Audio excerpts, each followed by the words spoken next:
Hello and welcome to this video on texture. Texture in music are the different layers that make up a piece of music. Think of it as a burger, lots of different components stacked on top of each other to create an overall picture. The burger analogy is quite appropriate, given its vertical structure mirrors the vertical way we think about music in terms of texture. In most rock bands, for example, at the bottom of the texture we have the bass.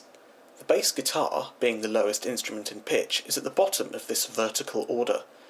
Next up we have the two guitars, rhythm and a lead. Lead plays the melody, and that is considered to be the highlight of the music. The melody of a song, like a riff, is the bit that is at the forefront of every piece, because it's memorable and catchy, so that bit goes on the top.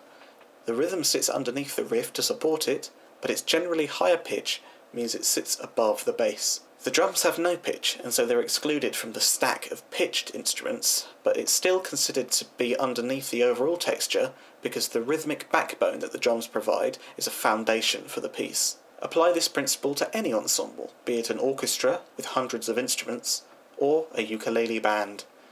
Typically the bass will go at the bottom, then the baritone ukes, then tenors, concert and alti and soprano. Again, the instruments are given a vertical stack form by order of pitch.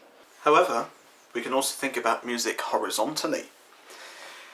As we know, in lots of songs, not all the instruments play at the same time. For example, a song might begin with just a riff on a guitar, and then the rhythm comes in, and then the drums kick in, and you have a little instrumental before the vocals come in.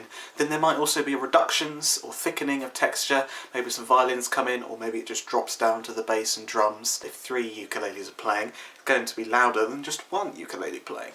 There are various words to describe the different textures at different moments in a piece. A single line, such as a bass line or a riff with no accompaniment, is called monophony or monophonic. Mono means single, and phony or phonic means sound, so the word monophonic means one sound. Homophony is the next texture, whereby a main melody, such as the vocal line or a riff, is accompanied by chord and rhythm instruments. A person singing a song on a ukulele can be considered homophony, as can one instrument playing the melody over an entire orchestra can. A person singing a song on a ukulele can be considered homophony. Homophony can refer to the moments of accompaniment without a melody though, for example straight chords. The distinguishing titles are melody-dominated homophony and chordal homophony. Next we have polyphony, which is where two or more melody instruments and lines are acting against each other. This is less common in popular music, but a famous example of polyphony is in The Rite of Spring by Stravinsky, with deep polyphonic textures. The result is often messy, though polyphony can exist in a nicer, more organised way. This is called counterpoint, where different melody lines, while still independent of one another, can contribute to an overall chord or sense of progression. Counterpoint is very common, and is what singers harmonising can be described as. Finally, there is heterophony. This is a somewhat controversial term. It describes a texture where two similar lines play a melody at the same time, but the lines are not exactly the same. A good example of this might be at a folk jam, for instance. A lot of folk music is learnt orally, which can often lead to mistakes or so-called gaps in memory, meaning each person learns and plays the same melody slightly differently. These subtle differences, such as relative pitch of each note, or the use of different pitches and chords, can create a heterophonic texture. Heterophony can be deliberate too, such as in the use of a lot of early modernist music by Debussy, or even earlier composers like Mozart. Two simultaneous lines that have the overall same direction, such as downwards, and have the same notes on strong beats can vary in decoration or ornamentation.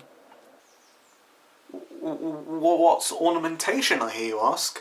Well, that's going to be the next video in this series, Beyond the Chords, so make sure you subscribe so you don't miss out. But for now, how can we create textural differences within solo uke playing, or indeed any solo instrument? Let's begin with an example of Kid Creole and the Coconuts, Annie, I'm Not Your Daddy. The song begins, or at least my version of the song, begins with a monophonic opening melody line.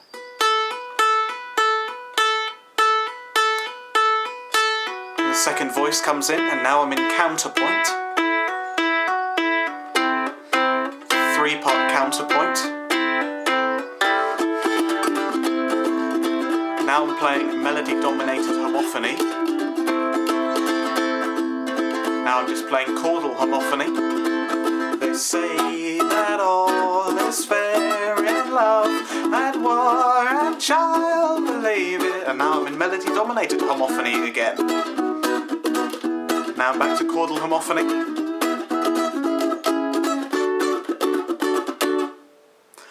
And there we have it. 4 or 5 different textures in the space of 1 or 2 minutes. Changes in texture can create interest through variety. In a world saturated of soloists just strumming chords and singing, anything you do to change the texture and create some variety will stand out. Not only amongst other players, but also if you make the texture different in all of your songs, then each song in the setlist will stand out and keep your audience's attention throughout your entire performance.